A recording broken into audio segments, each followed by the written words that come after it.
to The Mortuary. I am the Mortician.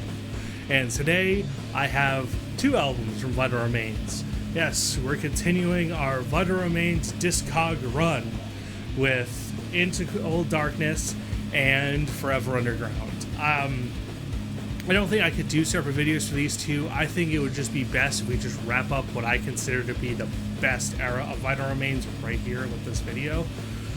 And we're going to start with Into Cold Darkness. Look at that fucking album cover and tell me that's not badass. I love this album cover. It's pretty simplistic, but it looks really nice in my opinion. Great shit. So anyway, the first thing we have to talk about when we're talking about In Cold Darkness, Let Us Praise. That sounded weird. Let Us Praise. I had good things to say about the mixing job for Let Us Pray. I thought it was awesome. I thought it was very, very neat, a very good mix, yet still very raw. This mix on In Cold Darkness, I think, is better. And the reason I think it's better is because it keeps the rawness, it keeps the awesome guitar tone, it keeps the pretty cool drums for the most part, and the vocal mixing. It keeps all of that. But what it does is that it really kicks up the cleanness and it changes up the bass tone. The bass tone is almost pretty much identical. I would argue that the bass tone is more twangy, and I can't use, like, I feel like that's the only word I could really use to describe it, but twangy is the way I would use it. And I think it works well because it really helps the bass pop against the really heavy, really gritty chainsaw guitar and those pretty stupid awesome drums. So it really helps it cut through the mix and really give it more of its own identity inside it. The vocal mixing is incredible. Once again, just the right amount of reverb, just the right amount of vocal slapback. It doesn't oversaturate the voice, it doesn't ruin anything, it doesn't bleed into anything else. It's done really, really well. Absolutely awesome. The thing I would argue that could potentially not make it better than Let Us Pray is the snare. The snare sounds hollow. I don't know how to actually, I feel like that's a stupid thing to say because, well, there's nothing in a snare, but it does. It sounds hollow. It sounds very much like, I don't want to say ping pong, I don't feel like that's right, but it sounds very weak yet very pronounced. It has, the highs are very high in it. So it feels like you get a lot of the reverberation of the snare and kind of the higher end of the snare, and it feels a little meh. Other than that, it's actually really good. And another thing that's changed from Let Us Pray, they kind of took away the doomier elements that they had, and they instead decided to turn it into Blast Beat City again. Not a bad thing. You might think that's a bad thing considering I ripped on Icons of Evil for that. But if you paid attention to my Icons of Evil review, it was mostly that they were blast beats and not really doing anything interesting with it. In the Cold Darkness, it's fucking great. Like, they have some really awesome, badass riffs. They have some incredible solo work. It's fucking awesome, okay? There are some absolutely earworm-worthy riffs within Into Cold Darkness. The first song actually has one. There's like, about the center or the middle of the song, there's like this kind of groovy sound where, this groovy riff, I want to say, where the drums kind of do this really odd time thing, and it just sounds so good, and Jeff is just kind of like barking over it. It's fucking awesome. And that song is also cool because I really like the intro. It's very simple, but it really sets the tone for the rest of the album. That is the bell. They added some kind of like cathedral bell, and it just ping, ping, ping, and then the song just opens up, and it's fucking mayhem.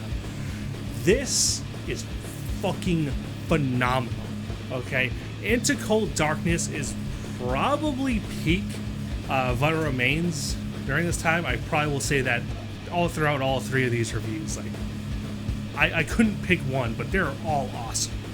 And for good reason, okay? They have great atmosphere. They have great fucking riffs, amazing lead guitar work. It's so fucking good. Into Cold Darkness is definitely like an 8. Like an 8.5 or like a 9, possibly, you know, like a 9.3 or something. It's really, really, really good. Now we get into Vital Remains' third record, Forever Underground. I had to dim the brightness on my monitor because it looked like a big flashbang went off behind me. But Forever Underground. This is probably going to be a little bit more note heavy because there's a lot more notable shit about this album, and I would argue it's probably the black sheep of all their stuff. This is the point where they kind of introduced a lot of different elements into Vital Remains. I'm going to go right off the bat and say the mix is, of course, incredible. Absolutely adore this mix. Everything has a little bit of reverb this time, and it kind of opens up the mix, and it kind of makes it feel like it's invading you. The album is like invading you or something. Absolutely incredible mix. The vocals, it's not Jeff anymore, but the vocals are really, really, really good. I don't know who the vocalist is. You can call me an idiot in the comments. I'll call you, and I'll call myself an idiot just for you. Morty is a stupid, poopy, dumbass, idiot piece of shit. His mother is gay, and you should kill yourself. Cool. Did it for you. So you don't have to do it in the comments.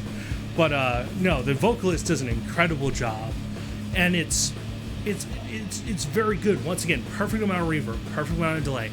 I don't know who they got to mix these 3 albums. I don't know if it was 3 different studios or 3 different people, or if it's just one of the band members.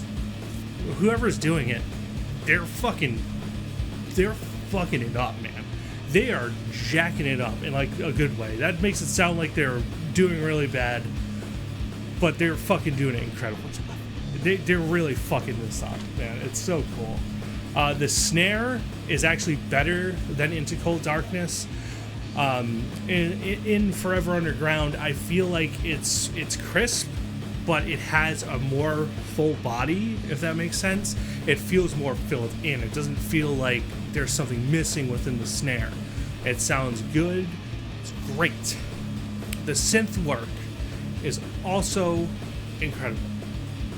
Okay, so what I mean by that is, In a Cold Darkness didn't really have synth pieces. They had the spell with the first song, and they had that ambient thing I talked about with the fire and the people screaming.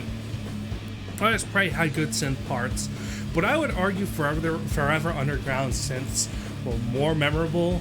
And when I heard them, there was like an oh shit moment. Like I was jizzed. Like I came so much when they came on. They were just impeccable. They were once again expertly mixed. They were great sense of melody, yet being, well, how would I describe that? Great sense of melody, but I guess you could use the term mysterious. It just works. It fucking works. Whatever the adjectives you want to use for the synths, it just works. Let's see here. Solos and riffs are off the charts. It's early Vital Remains. Of course it is. There's nothing bad about this. I Am God actually is a good track to bring up for their riff ability. So I Am God starts off with almost like a Morbid Angel style riff, and it opens up into like a pretty groovy piece, and it just rips. It fucking rips so fucking hard. That song just puts my adrenaline through the fucking roof. It is so good, and I defy you to find one person who can listen to I Am God and not get pumped up. That person, if he exists, is probably deaf and probably stupid, so you could probably discredit their opinion. But that song just fucking makes me headbang like a cunt. I fucking love that song. And it has actually my favorite part of any of these 3 records, okay? So there's this classical guitar piece that accompanies this song, and it just, ooh, you know what I mean? It just hits. When you hear it coming, it's like goosebumps all up your arms and stuff. It gives you the chills. It's so fucking awesome. and the way that the acoustic or the classical guitar plays with the electric guitar, because they're kind of doing harmonies together every once in a while, so the electric guitar is kind of popping in and out of this guitar solo, and then at the end of it, it just opens up into this absolutely bombastic fucking lead. Fuck. Okay? There is no way any person could say anything negative about this fucking song. Okay? It is great. Divine in Fire is fucking Riff City. That's true. The chorus riff for that just makes you really bop your fucking head. It is... Oh, man. It hits just the best spots, and it will never not hit the best spots.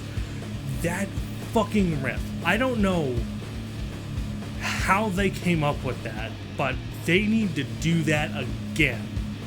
If they were on meth, LSD, PCP, bath salts, and DMT at the same time, you gotta do it, okay? You gotta go back to whatever things you were on, because that fucking riff, fuck, okay? It's so fucking fantastic. Of course, you got the great fucking solo. It's like, this album, I mean, I don't actually know what I give this. Like, it's like a 9.5 or like a 9.7. The only thing I think that's wrong with this album is it kind of drags a little bit towards the end, but it's so forgivable because it is so fucking badass, okay? This album probably has the best riffs Vital Remains has ever put together. It by far has the best solos Vital Remains has ever put together. This album is a fucking masterpiece of death metal, okay? And you gotta listen to it. You have to listen to this album, okay? It's a 9.5. I'm giving you a 9.5 out of 10. Listen to the fucking album. Thank you guys for watching. Mortician, peace out.